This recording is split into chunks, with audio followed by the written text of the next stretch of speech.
Session Blood. Welcome back, everybody, to Session Blood episode 19.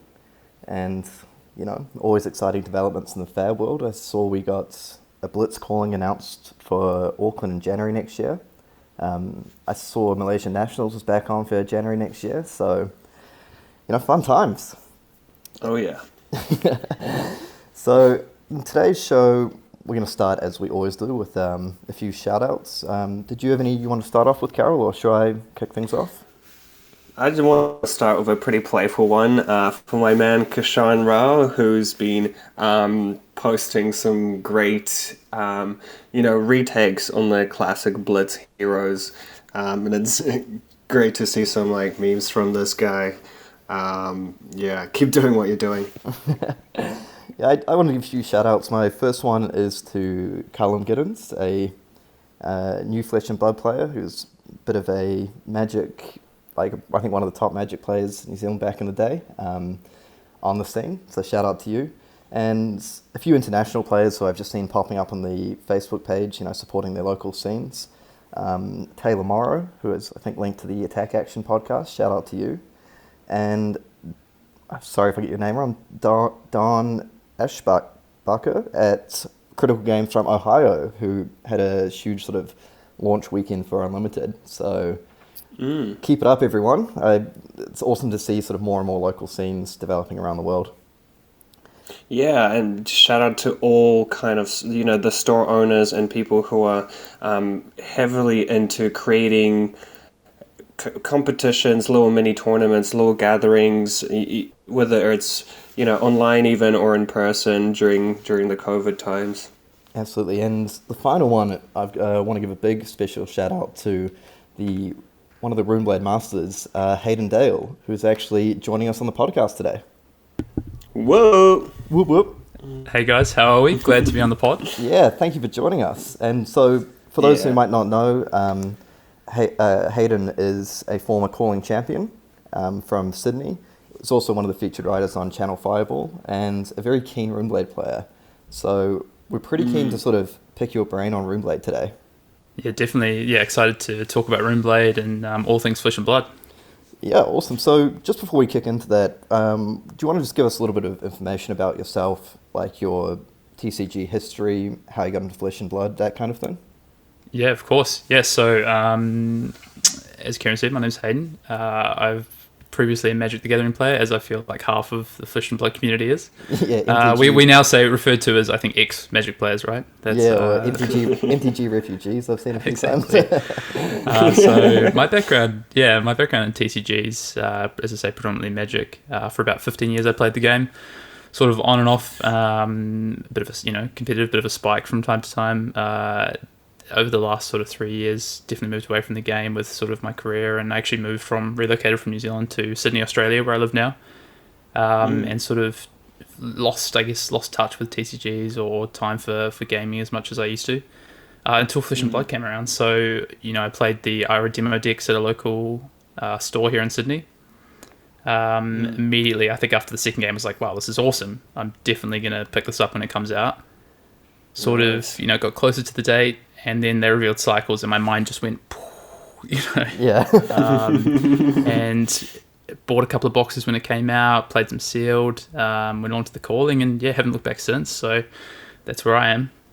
Yeah. So on the Sydney scene, if you played, I think a couple other players, notable players, Sasha, is he from Sydney ways? He is. Yeah. I like to call it the Sydney Big Three.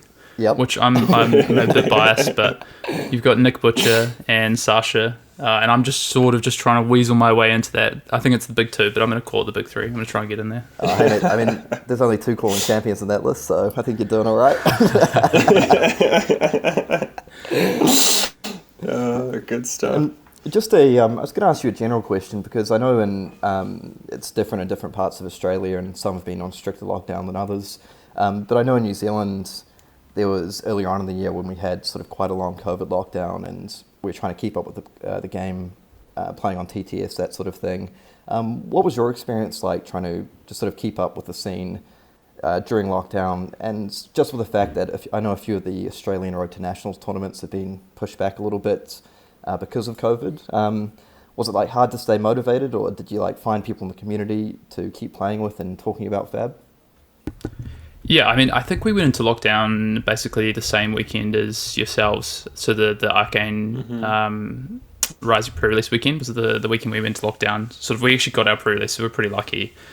But in terms of what sort of how I kept up with the game, definitely. So I know the early like tabletop simulator tournaments that were run through Card Merchant and Metrics Daily was a good way initially for me to keep in touch with the game, and that was pretty motivating because new set, wanted to explore Constructed. Where it probably became a bit more difficult was in the weeks sort of as Sydney and Queensland moved out of lockdown, and actually Melbourne at the time as well. But I know New Zealand was still in a bit of a longer lockdown. And then we started to have a few locals here and there, which was a good way, I guess, to get connected back to the game. And then we sort of had that, that second wave where Melbourne went into lockdown, and Road to Nationals never got announced for Australia, unfortunately, or got pushed back until sort of an indefinite date at the moment. And then I think the way that I've kind of kept up with the game, or what's motivated me, is just talking to the community and friends about the game, and theory crafting, and not being able to play as much, but still being able to talk about the game and sort of live within that community of the game. Yeah, for sure, because I think, to the best of my knowledge, you did a bit of testing with some of the New Zealand Nationals players who went down there. I think Jason and Isaac playing on Brute. Yeah, so I tested with them sort of in the lead up to Nationals. I think we started testing about a month or 3 weeks out, and probably didn't get quite as much testing as we would have liked. It's really difficult. It's funny, even with like a 2-hour time difference, it's actually more difficult than you might think. Come home from work. For them, it's like 6, 7 o'clock. I'm not even finishing yet. By the time we get on to test, it's like 8 o'clock. 2 hours of testing, 10 o'clock. That's like 2 or 3 games maybe. So it was definitely a bit more difficult, and we didn't get as much in as we would have liked. But I think, it was a good way to sort of stay engaged, even without us having nationals here in Australia. Yeah, for sure, because awesome. And a funny side, kind of leading us into our main topic, I remember we spoke a little bit about Runeblade here and there, and I actually messaged you at one point saying, hey, you're keen to work on a Runeblade deck for Nationals, but unfortunately he'd been poached by another team. So it already happened. You snooze, you lose, as they say, Kieran. Yeah, it's true. And so I was left to sort of, struggle away by myself and not really getting anywhere. So, yeah, and you did so poorly. I mean, a top 8, come on. You're right. Yeah, so, I had to play some dumb brute deck, but it was all good. Yeah, let's not talk about your Runeblade performance down in Wellington. Yeah. But anyway, but we're here to learn. Yeah, exactly. And I guess one of the first things Carol and I wanted to ask you about is, I feel there's a perception in the community, I've seen a few tier rankings, I've seen a bit of discussion, that Runeblade's a bit of an underpowered deck, and that it can't kind of keep up with the big hitters of the format, your Dashes, your Dorinthias, that kind of thing. And I've always quite liked Runeblade. But do you have any ideas what has sort of created that perception? Yeah, I think in Arcane Rising, when Runeblade and Viserai first came out, it's sort of, I think it got put in the too hard basket by a lot of players. Dash rose to prominence. People were still working on Warrior. Brute became popular again because of Command and Conquer. One card apparently made that deck awesome. It was already awesome, guys. Carol will tell you. But it definitely sort of fell down the pecking order, I think, in terms of some of, maybe the players who are outspoken in the community working on it. And then we didn't really get a constructed season, which is difficult as well. And then move into Crucible of War. And I think, that hype started to come back up again. But because there wasn't that base to work from for a lot of the players in the community, I think, again, it still kind of got left to the side a little bit with all the new toys. And it is a difficult class. You're attacking on 2 fronts with combat damage and arcane damage with the rune chant tokens, so it isn't a straightforward class, and I think that's probably where for a lot of people it just gets put into that tier because it hasn't shown up in the competitive scene yet. It hasn't been featured by a lot of players, and it's not intuitive, I think. Yeah, because I know Carol did. Yeah, I've a few builds. I just wanted to say, like from playing Runeblade and playing against Runeblade, I often find that, because you're kind of relying so much on the rune chant damage, that it's quite easy to prevent the rune chant damage, and I feel like Runeblade is one of those classes that it takes quite a lot of effort to get good damage in, and then the damage, because it's split between arcane and physical, it's actually quite easy to block. And I just kind of tend to see Runeblades run out of threats throughout the game. I don't know. Is that something you've noticed as well? That it's quite hard to deal damage and easy to block? I think it can be. I think there's something with Runeblade that maybe people haven't focused on as much as they probably might if they wanted to solve the class, I guess as it was, is probably breakpoints of those arcane damage. So against certain decks or against certain turns that your opponent might have. And when I say breakpoints, what I mean is the number of tokens that you should or want to have before you pop an attack to break those rune chants and throw them at your opponent. And it's difficult because you're not... I think one thing that the Runeblade deck or the Runeblade cast requires you to do is play both sides of the table. A lot of decks you can get away with being proficient or play to a reasonable level just by playing your side of the table. It's not really the case for Runeblade because your cards are, you've got to get every bit of power out of the cards because they do attack on two fronts. So I think that's the difficulty.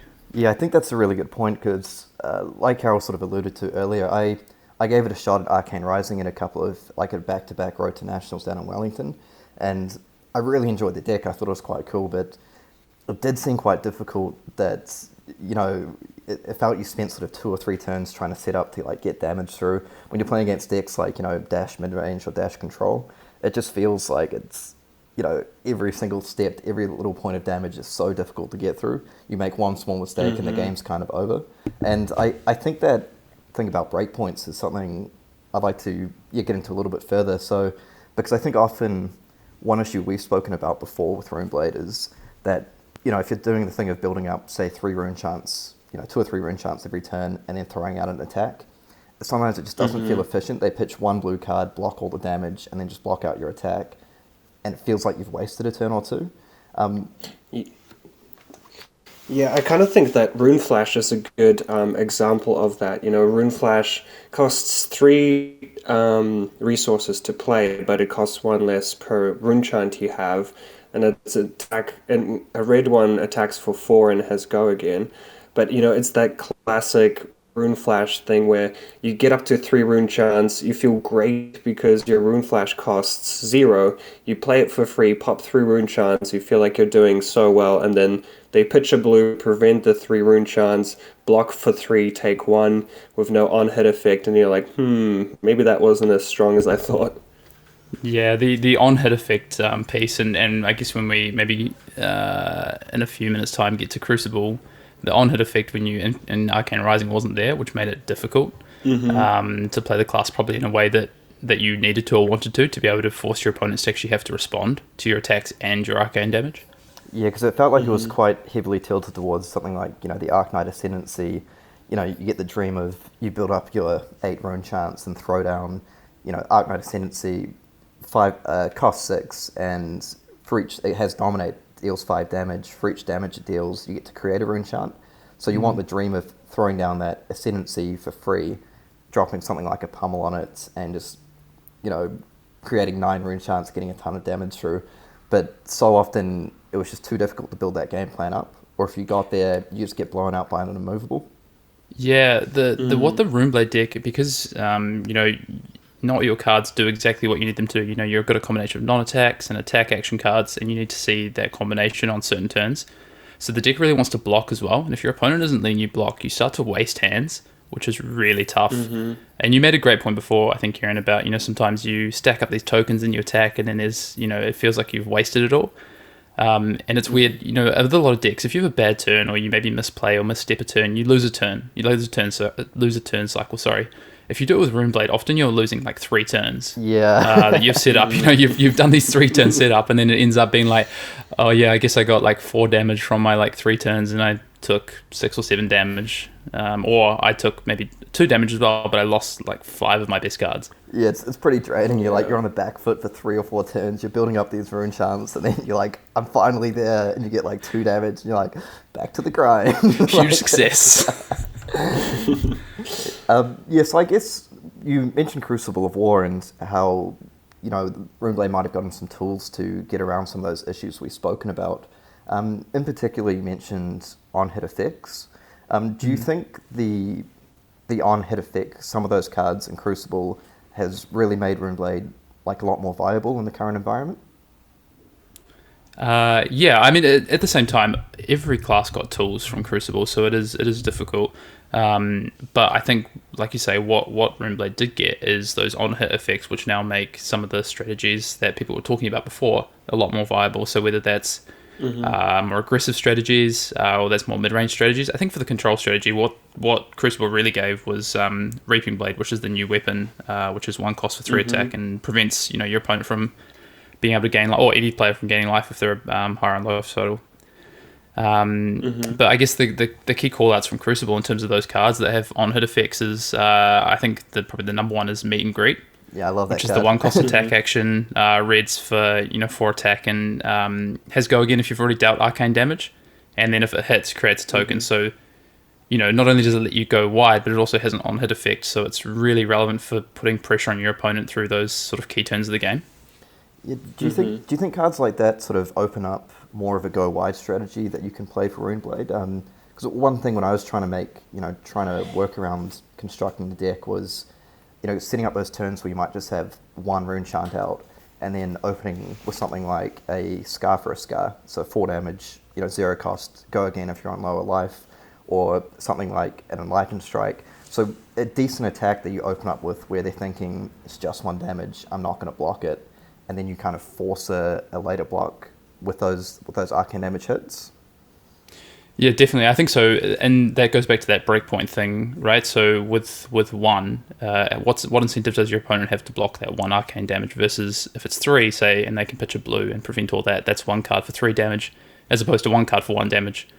So that's really important for trying to do that go wide strategy. And I think that's actually pretty viable to do that. What you're speaking about with Scars and Lightning Strikes, and I think that's where a lot of people are starting in Arcane Rising, and it's almost like these new tools came out for it, but just hasn't quite got the traction that maybe it's deserving potentially. But I also think because of the way the metagame sort of shaped up for, in particular, I think the key metagame was New Zealand Nationals, right?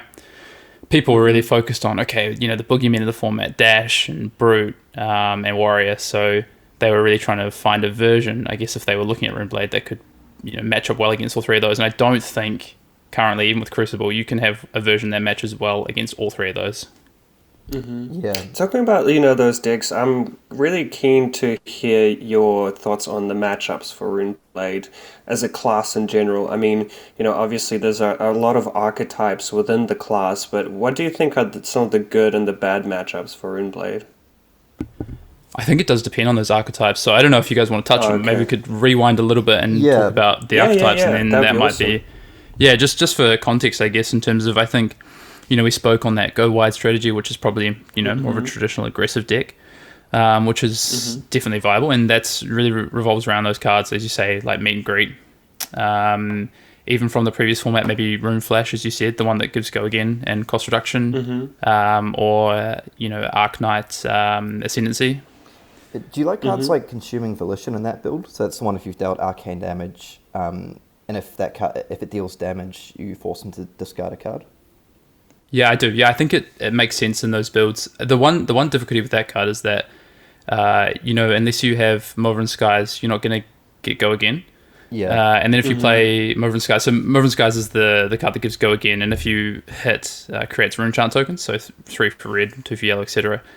And then because you now have that card, your opponent has double the incentive to make sure they block out that attack. So there's some sort of almost dyssynergy with some of those cards, which can make it a bit more difficult. Yeah, so you need sort of critical mass of going in attacks beforehand sometimes to try and sneak them in a way. So you might stuff like Scar for a Scar and Lightning Strike, Ravenous Rabble even. So I just wanted to know, what are the kind of key cards for the aggressive Runeblade that you think are just really key to make the deck tick? I think no matter the version, Mordred Tide's going to be key, because even if you're aggressive, you still need to find these turns that are going to be able to take tempo. If you're just continually aggressive and able to put out good damage, that's great, but you also need to find a turn that's really going to break the game, especially if you fall behind it all. So Mordred Tide's going to be key no matter what. Which is going to allow you to set up those big turns with giving you that additional rune chant each time.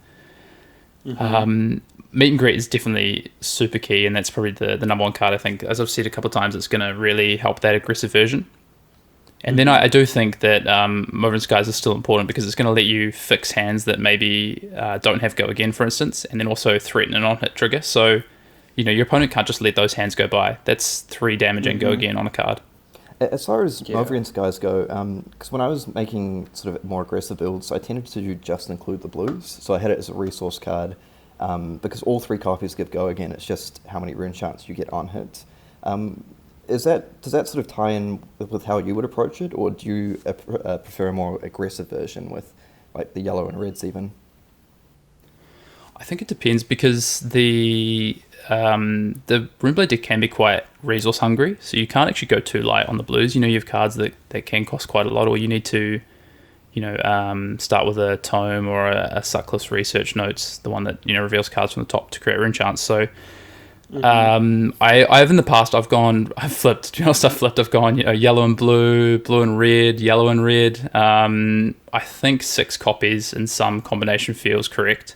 You don't like drawing 2 copies doesn't do anything for you in a turn. So I felt like 6 was a good number. So whether that's yellow and blue or blue and red, whatever it might be. Yeah, and I guess the cool thing about that card is if you draw something like the blue or yellow version. Rather than just being a dead resource card, you can put it into your arsenal as well, and it still just sets up your next turn, which I quite like.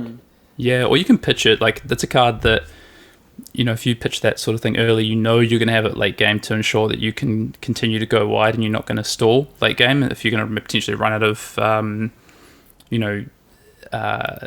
threats. You're just going to have this card that's going to let you go again, then potentially get in with your weapon afterwards. It also turns on Nebula Blade, your weapon from Arcane Rising. So if you have whatever card it might be, it honestly doesn't really matter, with a Mover and Skies and then into your weapon attack, you're going to be able to present a threat, Yeah, absolutely. Just a couple other cards I just wanted to ask about the aggro version before we maybe move on to look at some other versions of the deck. One was the one you just mentioned, Cyclist Research Notes. So that's a 1-cost card, the red version. You reveal the top 3 cards of your deck, and you get a rune chant token for each Runeblade attack action. And it has Go Again. So I feel that's a card that when I was trying to build the deck, I was never sure if it was worth the spot or not. I was trying to figure out, am I going to get enough rune chants from it? From my perspective, the positives of it is that it's a non-attack action, so it helps trigger your hero ability, and it triggers Nebula Blade, and, it can make rune chants. But is that something in your testing, is that a card that you usually feel is quite strong?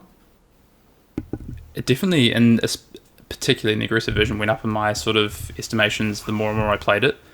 But it is a card that obviously, it's affected by how many Runeblade attack action cards in your deck. So it fits into a deck. The more you put Runeblade attack actions in, the better that card gets.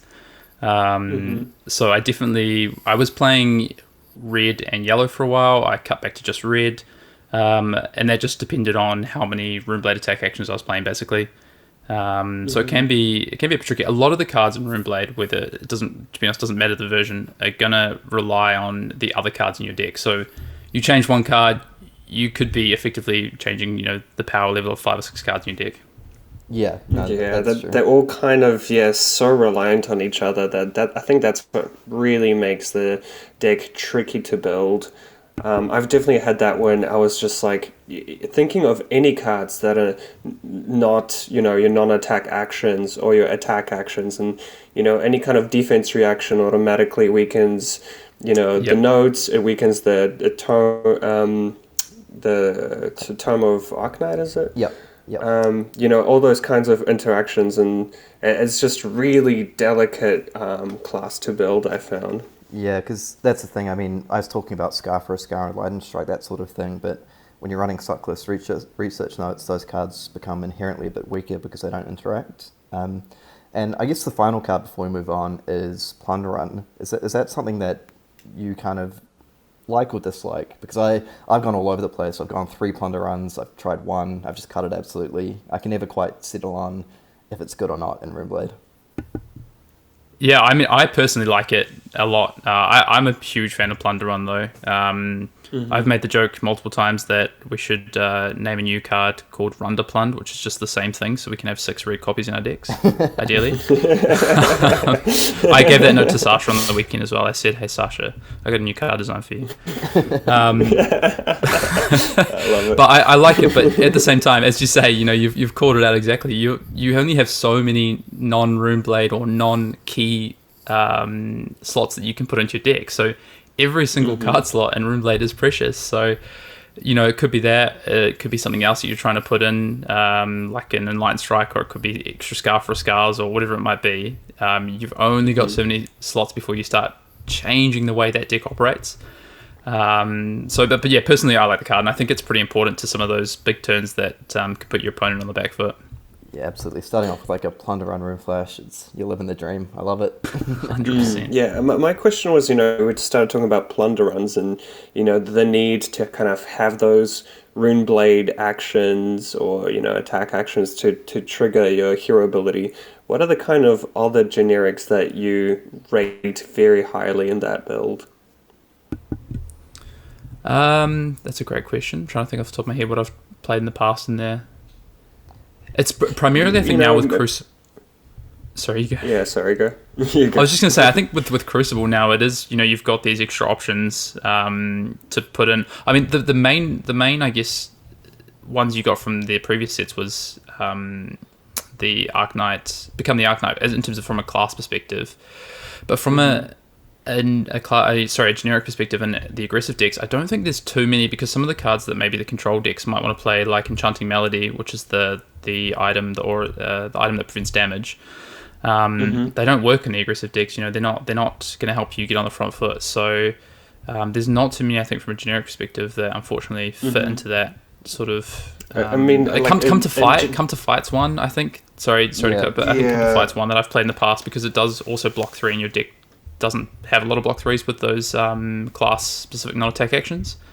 So Come to Fight's one. Yeah, I was thinking, in terms of the generic cards in general, the cards that kind of come to my mind are, we mentioned Scars, Life for Lives, Enlightened Strikes, or even Potions. Like, do you go for any sort of kind of setup plays at all in your aggressive list? I moved away from it personally because I think you've got so many other cards that are reliant. So if you start putting in these sort of pseudo combo pieces or in-game pieces like Tome of Findales or Energy Potions or Timestamp Potions, it can be sort of a little bit, it can dilute your deck. So I definitely personally moved away from that, but I can understand and see that perspective. And I think, as you say, from a generic attack action perspective, I think there's more of a plethora of options rather than non-attacks from the first 2 sets. Yeah, and I think one thing with Runeblade as well is that I feel it's a class that has just like inherently really strong blue cards. Things like Become the Arknight, letting you discard a Runeblade, an attack or non-attack to tutor up a different card. Things like Arknight Shard, Dread Triptych. So I'm rattling off a few cards here. That are all very good, all blue. Yeah, Tome of the Arknight. But so it's just, maybe just go and look up some of the Runeblade class cards and look through them. There's some really good blue options. So it's harder to fit spaces for like potions and stuff in. I guess moving away from aggro a little bit now, do you think, is there a big difference between like an aggro and a mid-range list? Like, do you have to take a distinctly different approach when you're trying to build a mid-range, or is mid-range even a viable build, I suppose? I think, to be honest, mid-range is a bit of a trap with Runeblade. Oh, what you end up doing is... Ooh, big calls. I'll explain it. That's what I'm after. Some controversy on the pod. And the reason really is because you have these cards like Meet and Greet and Room Flash and Mover Skies that I think are really directed towards that aggressive side. But then on the flip side of that, you have these cards, like we spoke about before, like with the Tome of the Arknight. You have as well Rattlebones, which is really mana intensive as well, really resource intensive, and these lend themselves more to these big sort of setup turns or turns where you have a lot of rune chants stacked up, whether it be to play a Ninth Blade, Oath of the Ninth Blade, which is the one that, funnily enough, attacks for 9 and costs 9. Yeah. That's reduced for each rune chant. So, these turns that are really about setups. So to get caught in the middle, I think, it feels like mid-range should be really good because you go, I've got the best of both worlds, right? I've got these great cards like Meet and Greet, like Consuming Volition, like Moving Skies, and I've got Rattle Bones, and surely there's the perfect storm in there. And personally, so far, and I'm sure someone will prove me wrong. It'll happen after this. Next week, someone will come out with the busted list. But you pulling these two things together, it's almost like, you're trying to mash two things that really don't work together, and you get these awkward hands, cards that block for 2, so you can't even throw your hand to block. It's really difficult, I think, to find a mid-ground for a mid-range deck at the moment. Yeah, because I've found the same thing when building Runeblade, is that if you don't have a clear strategy, whether it's attacking, going wide, or building up your rune chance and going for a big play, if it's kind of all over the place, then you're not going to achieve anything. That's what I've kind of found as well. Yeah, because I feel like looking at it from a sort of Magic the Gathering perspective, I kind of thought initially mid-range Runeblade could be something like, a green-black rock deck, something along those lines. You just put all the good stuff into your deck. So you put things like Command and Conquer and Light and Strikes. You've got all your great defense reactions like Reduce to Rune Chant, which 1-cost defense reacts, can block for 4, the red version, but it costs less if you have a Rune Chant out, and it makes a Rune Chant. And so you just have all these good cards and you just mash them into a list, but I think because of things you mentioned earlier, the synergies that are required to really make Runeblade tick, you have a lot of cards that are good on their own, but they don't synergize well together. So you're trying to do a Hannah Montana, get the best of both worlds, but it's but you're not quite getting there. Yeah, but you just end up being like the little kid who owns the juice store. Yeah. Exactly. I think as well, because you got cards like Oath of the Arknight, which is a powerful card, right? It's 2 costs for the red gives you +3 to next Runeblade attack, and creates a rune chant token, and it's a rune chant Runeblade non-attack action, so it's also potentially going to be there to trigger your hero ability. But that card doesn't synergize with Cyclist research notes, right? It's a non-attack action. So you start playing out these hands when you've put this mid-range deck together, and you're like, look at these powerful cards in my hand. And as soon as you start to play them out, you go, actually, my damage output is quite low because none of these cards are working in the way I need them to either trigger my hero ability or allow me to attack efficiently with my weapon, or I end up with just these 4 cards in my hand that I end up with no attacks, or I end up with 4 attacks, or whatever it might be. And of course, that's there's an element of variance to that, but you also want to reduce your variance. And create a synergistic deck that's going to work well and give you, especially in the first half of the game before you get the chance to pitch and sort of sort your card order a little bit more, the ability to have good hands that are going to match up well against your opponent. Yeah, you just want to definitely reduce your deck to rune chant sometimes, Actually, I guess that now that you've brought up Oath of the Arknight, if I can just backtrack a little bit, maybe if we've kind of dispensing with mid-range, deciding, it's not quite optimal at the moment.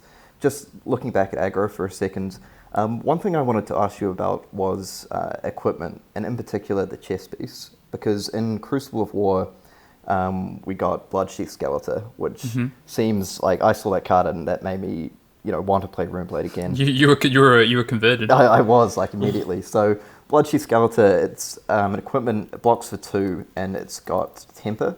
So the first time it gets a -1 counter, and if you block with it again, it gets destroyed. But the strength of Bloodsheath is that you can use it at instant speed, so it doesn't break the combat chain. Destroy it. It makes your next attack action card and non-attack action card, it costs 1 less for each rune chant you control. So, the thing is, the fact that it has additional block value, so it gives you flexibility. You can block for 2, then just block for 1 if you need to, or you can block for 2, set up a huge turn.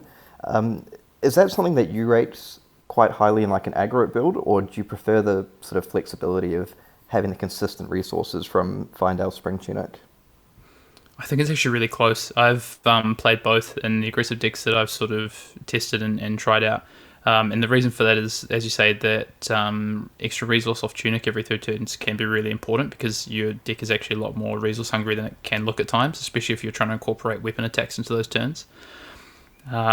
So that can be really important. But on the flip side of that, Skeletor, not only does it potentially give you extra defensive availability against some of the more aggressive decks, but also allows you to set up maybe in the mid game or towards the end game this really big turn that can push, the last sort of turn that you need. You're effective maybe with the reductions from the rune chance and from cards that maybe cost 0 or 1, the potential to have a 4 or 5 card hand just on the aggressive side. You're not pitching for any resources. So I think it's honestly really close. It depends. I think it's going to come down to, if you're sitting there tomorrow and you're building a aggressive Runeblade deck, it's probably going to depend on what set of cards are going into your deck and how you plan on finishing the game. Yeah, and I guess maybe... Yeah, and I guess it could be matchup dependent as well, right? Yeah, exactly. Yeah, you could play both. Yeah, because I guess for like Warrior, Ninja, Guardian, those decks with on-hit effects, just having that... sometimes I start the game and I've got my Arcanite Skullcap, my Grasp of the Arknight, my Bloodsheath Skeletor, and like... And you feel good. Yeah, I'm not leaving. Come at me. Come at me. Like, I feel invincible. Like, having a turn when you can block for 6, basically, with, you can block for 7 sometimes with Runeblade without using any cards from hand. And like you mentioned, just being able to either just, grab the tempo in the mid game if you need to. Those dream scenarios where you have 2 rune chants down and, with a 2-card hand, you could use your Bloodsheath to like make an Oath of the Arknight to go up to for free.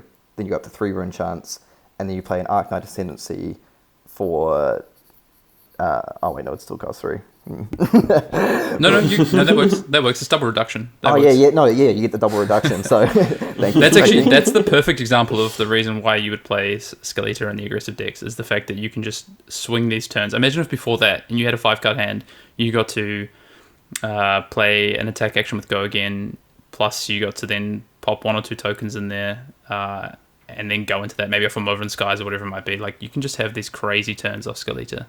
Yeah, because one thing that made me think of it when you mentioned Oath of the Arknight is I found that sometimes, I've just used it as an example, but sometimes like when you run Bloodsheath, it inhibits the best use of that card. When I've got like, just say, a blue card in hand and a red Oath of the Arknight, and I just want to be able to go pitch my blue card for 3 resources, play the Oath, and use the additional resource from Tunic to attack with my weapon for 7. Yeah. And you just get stuck in these awkward positions where, you're forced to block with 3 cards, and now you've got your Oath of the Arknight and Arsenal and a blue card, and you can't do anything. And it just, it's really painful sometimes. That's what makes this deck, I think, Runeblade as a class, not only difficult to build, but difficult to play, is you've got to, like, think about all these turns that could happen in the game, like, am I going to get stuck with, as you say, an Oath, or am I going to get stuck with actually not getting to block on that turn and be stuck with even more cards that I don't have the resources to pay for? Because the deck's not cheap, right, like, in terms of resource value. Yeah, some of your cards cost less because of your rune chance or the reduction, but you've got cards like Oath of the Arknight that cost 2, you've got cards that cost 1, and these start to add up. Yeah, absolutely. Yeah. And even cards like, Roon Flash, which just look incredible, but sometimes, you're sitting there, you've got... Sometimes you're pitching 3 to play Roon Flash. But I'm just thinking, like... That's a play. Yeah, you've got spots where you've got sort of, 2 or 3 rune chants down, and you're holding a card like, like Meet and Greet or a Lightning Strike, for an example, and you kind of feel like you're forced to attack. You can't just pass the turn. So you throw out your attack action card, and then you draw the Roon Flash, and you're like, this would have been so good last turn. Now I'm just kind of stuck here holding it. But yeah, so I suppose just another one of those things. And I feel like one card that's popped up, maybe we can move on to Control. We've been talking about it for aggro for quite a while. But even if we just to start things off with Control, do you like Gorganian Tome in the deck? So that's a 0-cost card. So you basically draw 1 card, but it's draw X cards, where X is 1 plus number of Gorganian Tomes in all graveyards. Currently in Constructed, no one's really running it, so generally that's 0 cost, draw a card, go again. It doesn't block, which is definitely, and it doesn't pitch, which is like a huge drawback. But do you like that card because it can trigger your hero ability and Nebula Blade, or is that kind of, do you feel the downsides outweigh the good for it? I think you can play it if you're going to play the Nebula Blade version for 1, because it's not even in the aggro decks. It's not strictly correct that you play Nebula Blade. Oh yeah, no, that's a good point. Yeah, but I think if you're playing Nebula Blade build, or you're playing both, and in this particular matchup you're going to play Nebula Blade, I think you can. But really what you're looking at is a card that's conditionally going to turn that on and then be worth a rune chant. So is that worth it in your deck for all those downsides that you just mentioned? Can't block, can't pitch. So again, I think another one that's maybe close to potentially not worth it. It could just end up being that you get these hands where, again, another card that doesn't help you in the hands that you need to block, or you're trying to fit 2 or 3 cards together. So look, personally, I've kind of moved away from it, but at the same time, you can always just arsenal that card. Like if you say you have to block with your hand, but you get to keep 1 card, you keep the tome, you arsenal it, you set up for next turn. Like it's not the end of the world. But I'd say that stay maybe safe and stay away from it in initial sort of builds that you're looking at. Like it's not an auto include, that's for sure. Yeah, for me, the biggest drawback for the card is you don't know what card you're going to draw. So it's in blocking phase, you can't block with it, and then you're trying to figure out your next turn, but you don't know what you've got to draw. So it's really hard to commit to a play where I need to draw a pitch card, and you end up drawing a red card, for example, or that kind of thing. So for me, that's a big factor why I've kind of steered away from it. Yeah, I'm a bit of a gambler. I like it sometimes, but I I do see the downsides. Particularly like you mentioned earlier, Hayden, when you're running a lot of cards that block for 2, or even things like Arknight Shard now. The Runeblade Legendary, which you can pitch to, and it creates a rune chant token, doesn't block. So, when you're sitting you're facing down a ninja or a warrior player, and your hand's Gorganian Tome, Arknight Shard, and like a research notes. It's like a great hand. I guess you attack with Surging Strike. Tank for 2 minutes. I'm gonna not block. So I guess if we I feel like we've covered aggro pretty thoroughly. We can come back and look at it when we talk about some of the matchups. But moving on to control now, and as you mentioned, one of the cards that seems to have really unlocked the potential of that deck is Reaping Blade. And do you maybe want to sort of explain why that is? Yeah, I definitely think Reaping Blade is a part of that. So, as I said earlier, Reaping Blade. Maybe I've overstated it slightly. Sorry, but it's not the be all and end all, but it does help, right? What it basically does is in a lot of those control builds, Nebula Blade wasn't doing anything for you at all. So you were basically playing without a weapon, or you were using it early on to maybe attack or get in some damage on the ends of attacks potentially. But realistically, it wasn't doing much. With Reaping Blade, you have the static ability, which is going to prevent your opponent from gaining life, because you're going to be taking damage if you're trying to set up these big turns. So Tome of Hayden, Sigil Solace, things like that, it's going to make a little bit worse to potentially unplayable in those matchups. The other thing it does, and what's important, is with cards like Rattlebones, which, spoiler alert, I think Rattlebones is the reason that these control decks are now a lot better than they used to be. Lets you have a final attack on the table afterwards. If you then say you Rattlebones a meet and greet, play a meet and greet, have go again, you get to finish off for just 1 resource with attacking for 3. So on these key turns where you're sort of trying to finish off, it's actually an extra 3 damage plus pops those remaining rune chant tokens into probably your opponent's empty hand. True. So that's the reason I think that card, that weapon being introduced is pretty huge. I guess one thing. Sorry. I just wanted to clarify in terms of when we talk about Runeblade control. Are we talking about a deck that just kind of stacks up rune chants to 10, 20? I don't know. We can maybe address that with you. What does evaluation it look like? of the breaking point, or are we talking about the 1-turn kill one? Yeah, so I think the 1-turn kill decks, I know people talk about the meme blade and all this stuff. It is pretty difficult to pull off, and it's probably not truly viable. What you're really looking at as a deck, Kieran and Carol are both like, no, we've broken OTK, it's fine, it's here, guys, don't worry. I've seen Kieran play OTK and Blitz, and it's Blitz maybe I get around a bit, but I think it's a bit of a tough ask, especially. Even if you do have Reaping Blade and you maximum need to do 40, it's still pretty difficult, especially with some of the extra equipment and stuff. But I think, what a control deck really looks like, I think now with Runeblade is probably a deck that's looking to set up to these, as you mentioned, breakpoints, which is probably around 10 to 15 rune chants, depending on the matchup and the cards, sort of how they're fallen for you. That then looks to basically throw a couple of punches across the course of the game, which are reasonably big output damage turns, around 20, 25 plus, and basically hit the opponent that way. You know, give them problems during the game where they, you know, you're leaving them with 4 or 5 cards sometimes, and if it's in a matchup where they can't use that, you're actually getting a lot of value out of that as well. So the control decks, I think, is not OTK, but it is, you know, a few attacks. Yeah, and I think really like that. Runeblade's one of the decks that I feel almost benefits the most from having like those dual strategies. So when you sit down across from a Runeblade player, you don't know what they're going to do. So, you know, that's something important. I think most players know this, but when you set out your equipments and weapons, those are all kind of face down. Your opponent doesn't know what those are. So, you know, a tip for, I suppose, control players, don't just like slam down the Reaping Blade on the table and give them a heads up. But yeah, because for the control decks, for example, if you're playing against someone and they think you're on aggro and, you know, leaving all their small defense reacts and stuff like that, does that generate like a pretty decent advantage for you just right off the bat? Yeah, huge. I mean, your opponent's effectively playing hands of the game with 3 cards, or, you know, they put an unmovable into their arsenal early, ready to foil your Arc Knight Ascendancy, and then it rots away for 7 or 8 turns. Like, that's pretty big advantage to you. So, yeah, I mean, it's really, not only are you, again, getting advantage out of the deck that you're playing, you're getting advantage out of what your opponent's doing. So they're effectively losing a card in some of those instances.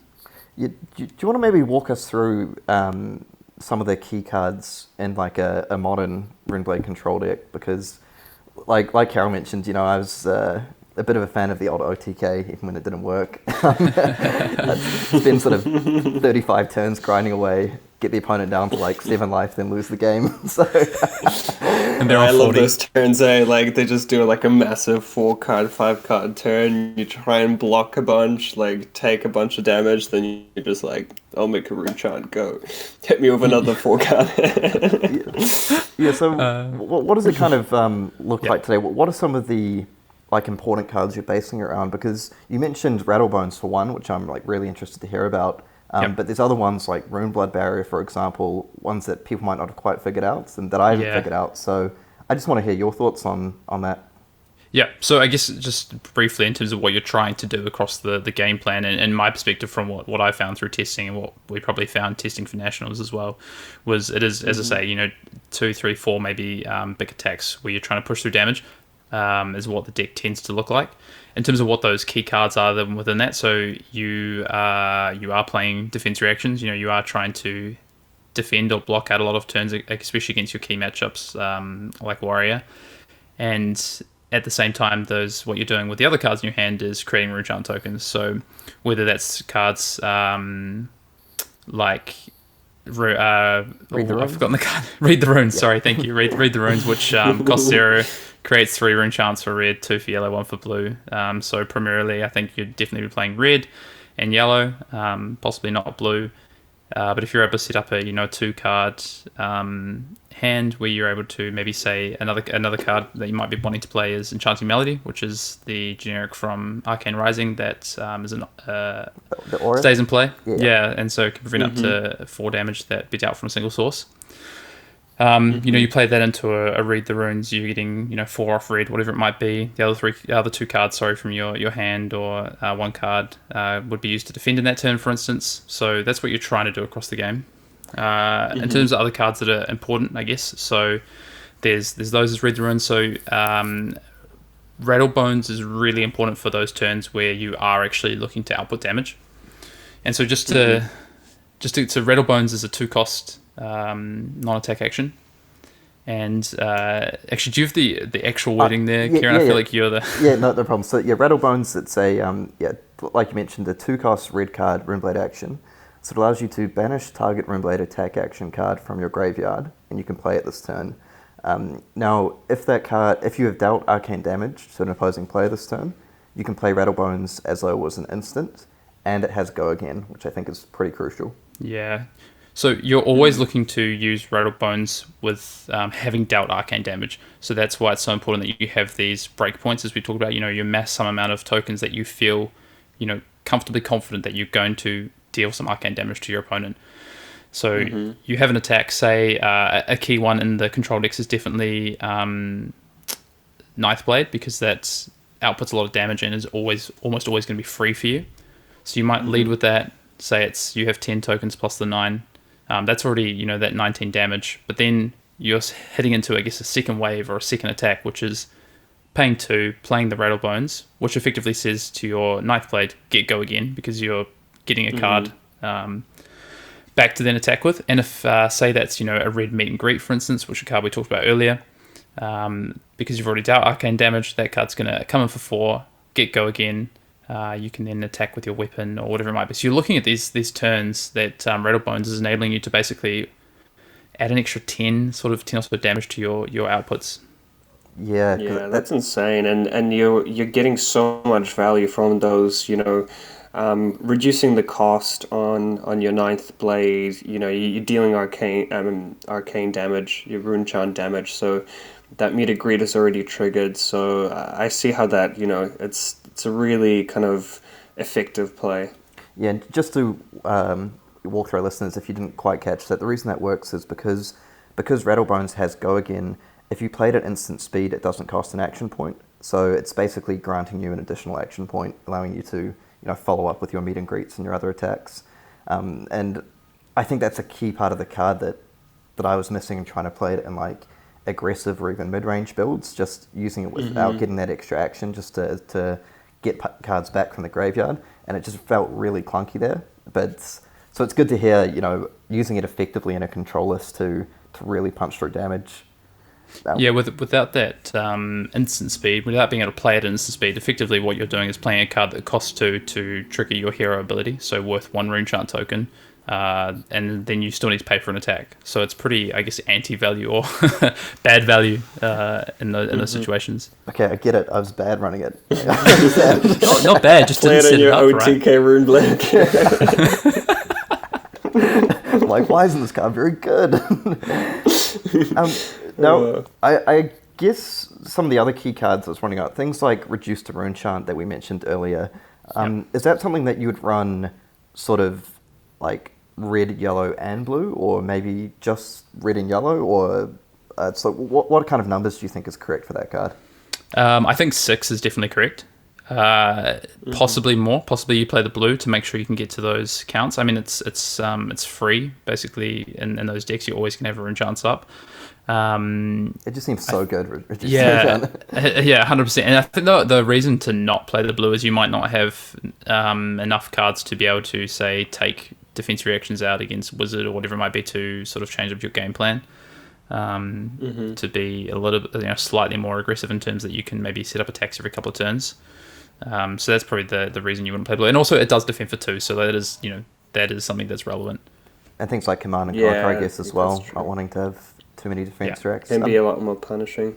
Yeah, definitely. That seems like a really, really nice kind of idea for a list, and I feel like this control deck, you have the melodies, you have the defense other defense reacts, other than reduce as well, probably. So it just seems like it would stack up quite nicely versus, something like Warrior. And yeah, could you just kind of run through, especially for this control list, your matchups, like good ones and bad ones? Yeah, actually, so just before I just had a final question just in regards to some of like the cards that have Runeblade interactions. Like, because I think a lot of people, when they look at the control lists, they're trying to figure out how they make enough rune chants. So I'm just going to ask you what some of your key rune chant generators are. Like, are you running cards like Roomba Barrier and Cyclist research notes, or what are some of the important ones you use to build up those rune chants? Yeah, I think that's a great question, because there's only so many rune chant tokens in your deck, right? There's only so many cards that say create rune chant tokens. And what you're really actually looking for is to spike a turn or two throughout the game to create a really big turn of rune chant tokens. And that's generally done with Mordred Tide, which we talked about in the aggressive part, but is equally as important for the control decks as well. To sometimes, drop 4 or 5 card turns and create upwards of, sort of 8, 9, 10 tokens. Yeah, so Tide, that's the one that zero cost go again until the end of turn. If you would make a rune chant, instead create that many +1, and that also applies to your hero ability. So you start just really ramping up the chance. Anyway, sorry, keep going. Yeah, no, that's perfect, exactly. So that card's really key. And then you mentioned Roomba Barrier, which is a card that it came in a Crucible of War. So as you pitch yellow, cost 3 and create 4 rune chant tokens.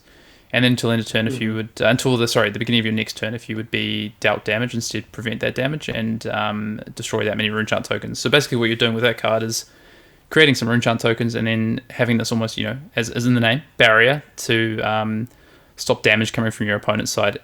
And realistically, those 4 tokens in the control deck are actually more important than the damage prevention. So you're generally using that as a part of your setup and then just blocking out the next turn to make sure you don't lose tokens. Yeah. Okay, so it is quite a key card for you. I think it's actually kind of interesting. I had this conversation with Matt Rogers, who I'm sure your listeners will know, New Zealand national champion, number 1 ranked player, Matt Rogers, who during their testing, I think they found that the card wasn't very good for what they were trying to do. I think we found in a lot of matchups it was actually really key, like a really important card. In some matchups less so, but the fact that creates 4 tokens and can come, say, maybe after another card with Go Again, can really help those turns where you're trying to create sort of 8-ish tokens. Yeah, for sure. Yeah, true. And what matchups is it key, you reckon? I think it's more the matchups where it's is a bit bad or a bit awkward, where your opponent's always going to make sure that you lose tokens, so you basically are losing value on those turns. So that's against Dash in particular, where they can go wide with those pistol hits. Yes, and I guess they don't have many on-hit effects, so the damage reduction is not that important. Yeah, exactly. Whereas against Ninja, for instance, it's really important because you can block with a card for 3 and say their leg tap coming for 4 prevents the last damage, and they don't get the ability to search with Katsu or for mask triggers. And are you running cards like Cyclist Research Notes at all, or are there not enough sort of attack actions in the deck to justify that in control? You're pretty minimal on Rune Blood attack actions, so you do have the blues as some of your resources, but I think you're probably, realistically, if you sit down and build this deck, you're probably going to sit around 20, which is the return rate on your Cyclist is probably going to be 1, which is not not a great return for you. Yeah, no, fair enough. So sort of in a general way, you want to be sort of leveraging your hero ability to be, playing on attack actions that have Go Again and following it up with sort of some rune chant generation cards to just build up to those key points you mentioned, like 10, 15 rune chants, throw down a huge attack with Rattle Bones, and 2 or 3 of those throughout the game is going to try to get you the win. Yeah, I think so. And I think if as players you're going to sit down and build a Runeblade deck, you might tweak some of those numbers, and you might find actually I want to be attacking 6 times a game. I want to be a little bit less reliant on the control aspect. I think saying control can be a little bit misleading. I think there's no hard and fast way to play decks in Flesh and Blood. It's a bit more of like a sliding scale between being really defensive and being really aggressive. And what I'm talking about is a deck that's more on the control side with a setup sort of finishes. But you could slide slightly more towards the mid range, I guess. Okay, and final quick question before we go on to matchups, just really quick on equipments. Do you like running like Mage Master Boots and a Tome of Findale in the control deck, or are you more sort of Iron Rot Legs kind of guy? I definitely like Mage Master Boots because what it does is, even if it's not necessarily for running Tome of Findale, yeah, true, which is with time. Yeah, but what you are actually getting out of Mage is sort of like a bit of a get out of jail free card, or a way to really hit those, as we were talking about before, those big turns of rune chant tokens. So a lot of your rune chant producers like Read the Runes don't have Go Again. Same with Roomba Barrier.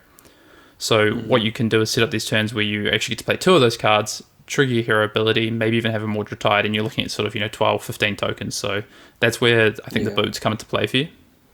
Just push for more, rune chant generation out of those cards. Yeah, or if you have an awkward turn where your opponent's, not attacked and you're sat there with 5 cards and it's like, well, I can play 1 that creates tokens. Potentially what you get to do with the boots is have a much bigger turn or a much better turn. Yeah. And I guess final question on equipment. Do you find that you would include Bloodsheath in your total 80 cards for the additional block, or is the fact that you have so many rune chants makes kind of that secondary ability not that valuable for you? Oh, sorry, I probably should have mentioned that before, actually. I think Escalator is what makes the control deck or these sort of big turn decks really sort of viable. Nice, that's what I was thinking, so I'm glad you validated. Yeah, I probably should have mentioned it earlier. But because of the not only the reduction for your attacks, but also the reduction for your spells, for your non-attack actions. So a really common, I guess, line of play, and I'll without, I guess, getting too deep into it and don't want to lose people, but we spoke before about, maybe having a big attack like Ninth Blade with maybe, say, 10 tokens. Yep. So what can happen is maybe a better example in that case is Arknight Ascendancy. So Arknight Ascendancy can be really important. So that's the one that creates Runechant tokens equal to the amount of damage it does and has Dominate, attack for 5. Mm-hmm. A way to pump that. So, we spoke about Oath of the Arknight before. Maybe you play an Oath of the Arknight into that card. You get away with 3 tokens or something. Before the layer resolves on the chain, you can then crack that Bloodsheath Skeletor and then play your Rattlebones. And then, you're away laughing on your next card as well.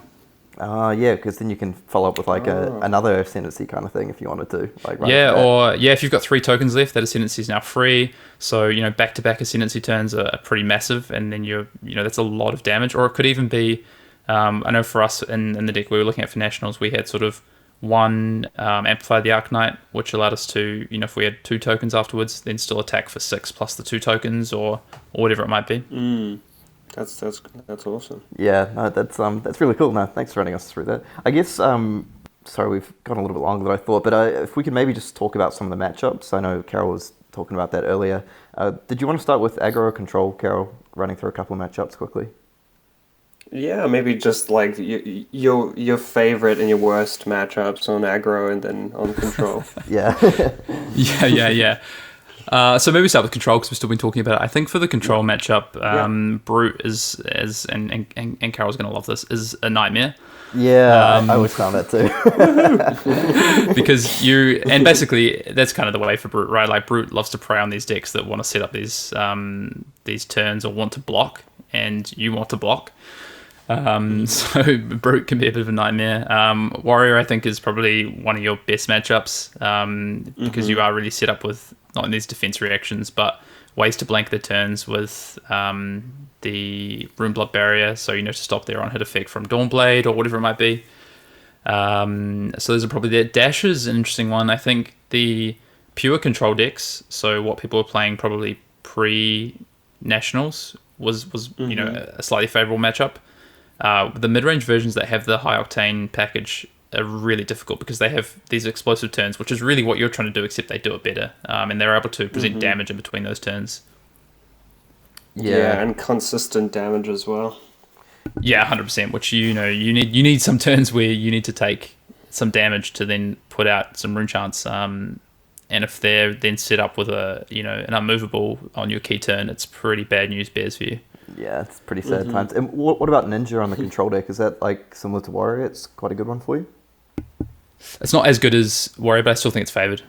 Okay, so I guess for players out there in their local metagame, if it's sort of quite Warrior and Ninja heavy, Control could be quite a good choice. But if there's quite a few kind of Brutes and Dash players floating around, maybe pivot towards a different deck.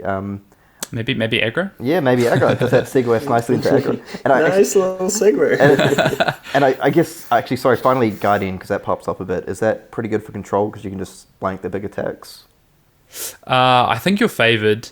I don't... do you know what, to be honest, for Nationals with the control deck, we didn't play a ton of it in testing because we didn't think it would be that well represented at Nationals. The games that we did play did seem to favour the Runeblade deck, though. Yeah, nice. So just because you do have those massive defense reactions, and then you can bide your time on key turns and hide behind those a little bit. Yeah. You can just set up these huge turns which they can struggle to block. You almost play OTK, so you'd be happy about that. Oh, I love it. Sounds like a good video for us to record, Carol.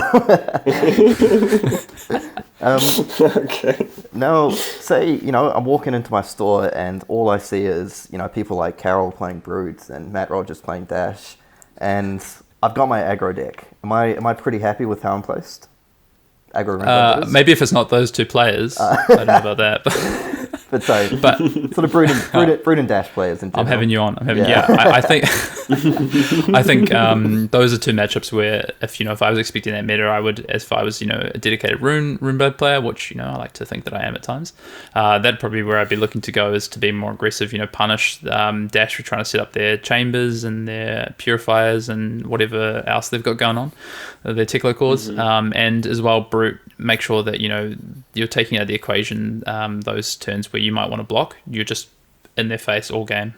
So against Brood, is it something like, I suppose Carol will know this a bit better than me, if you want to, but like, is it because on the control, if they intimidate away all your cards, it's harder to effectively utilize them all, whereas if they do the same thing against aggro, you're able to like punch back pretty hard as well, or force them to block with these cards? Yeah, I think that's exactly it, right? Like if you get intimidated, you don't get to choose which card it is, and you get left with your 2 key cards. You read the runes, whatever it might be that you want to play next turn to block with, and instead not blocking or intimidate away your defense reactions or your block 3 cards. Yep. And I guess sort of conversely on the other side, if you're playing aggro, does that make your matchup against these decks like Warrior and Ninja just a little bit tougher because you don't have access to all those defense reactions and things like Runeblade Barrier? Yeah, I think it can. I think one thing with Ninja, if they're playing like the hyper aggressive version, it's really difficult for them to block out your room chance. So it can be, you can sort of almost adapt the way you play, and that's another reason why I think that the class has been so difficult to play, is working out how you should play in every matchup. Which sort of side of the damage equation you should lean more towards. But that can be more difficult for the Ninja to block that out. Yeah, no, that's true. And I feel like I know when I was playing Ninja, often you've got one resource card. So you usually have one blue card in hand. And when you're facing down like 5 rune challenge, you're like, ooh. You want to keep that blue card. That blue card's going to help you Kadachi and still have a turn on the way back. If you lose that blue card, it's going to be difficult for you. Yeah, it's like if I pitch my my blue rising knee thrust, suddenly I've got a rig lid tap and like a red surging. it's pretty sad. Yeah, so I guess that kind of covers through like the 2 main builds. Did you have a few further questions about the matchups you wanted to ask, Carol? No, I'm already brewing in my head, I think Hayden has dropped some serious Runeblade knowledge. I'm already coming up with some ideas. So, I'm doing this podcast as just a ruse, I'm on Fad DB. He's actually building a deck right now. I'm like, Runeblade Control, Cyclist. He's like, no, okay, take those 3 out. I love it how you were just like, just a few more questions. Yeah, I'm at 55 cards. A few things. Yeah. I did want to add one thing, if that's all right, just about both Runeblade, but also just about, I think, Flesh and Blood in general. And that's that with a class that, we spoke about it being difficult to build, but difficult to play as well.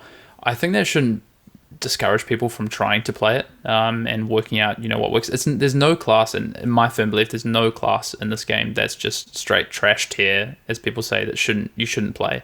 I think everything can be played in a way to be competitive, or you can find soft spots in the meta. Even if it's your local meta at the Armory events, if your 3 key players that are winning every week, there could be an Azalea build there, or there could be a Runeblade build there that can exploit that. So it is all about testing and knowing the class inside and out and learning the cards. And Flesh and Blood as a game, because it's so young, does reward sort of knowing a class.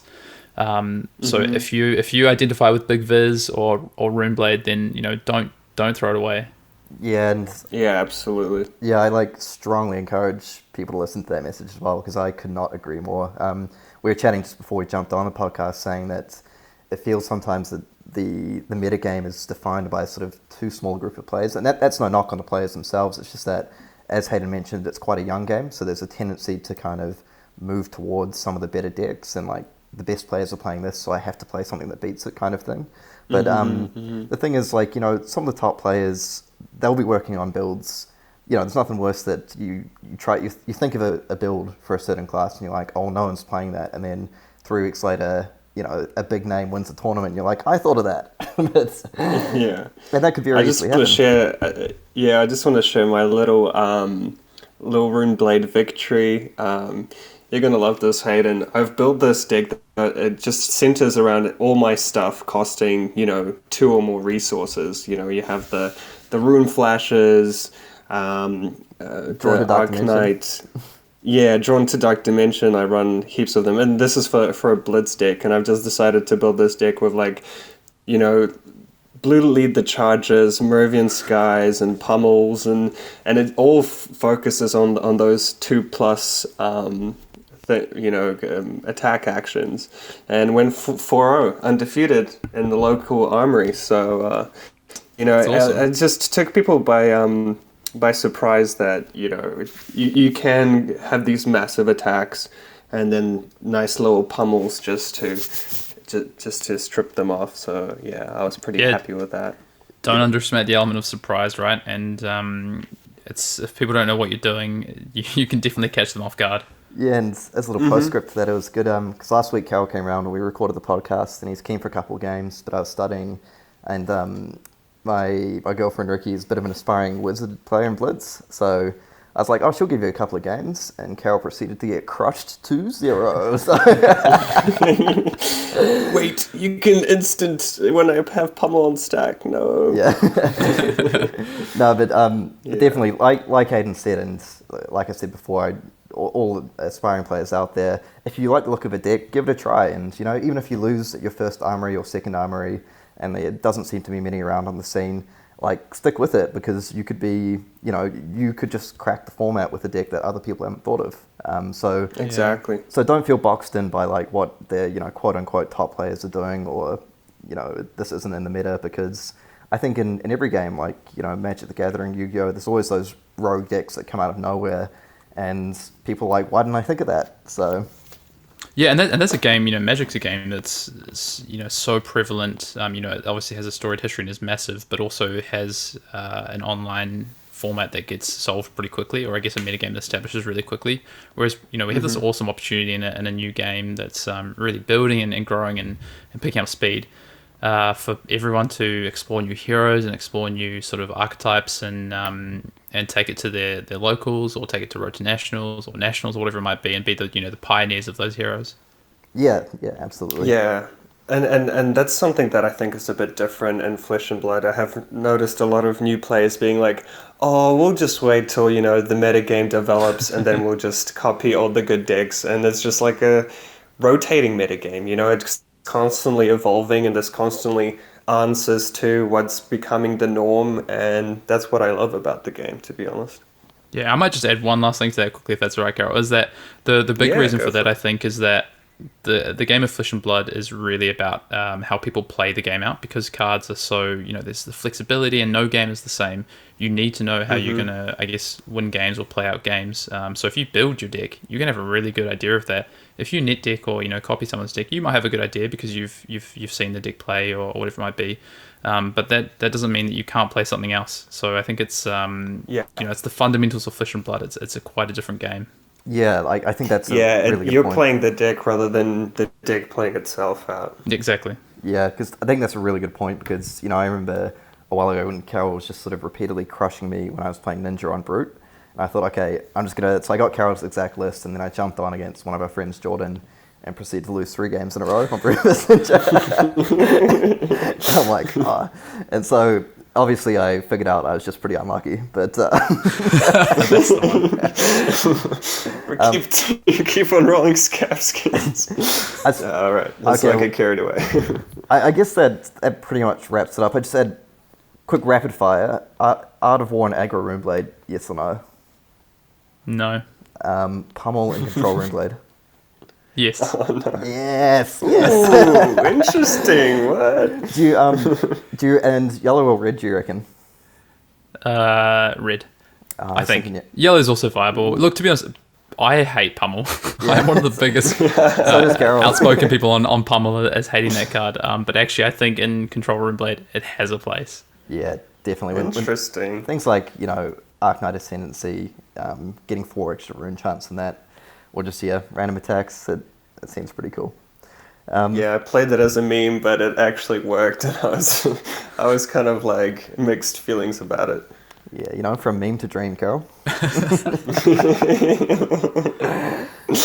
Well, I think that pretty much wraps it up for today. Thanks for giving us all your time, Hayden. I see we've gone like pretty decently over the 1 hour mark.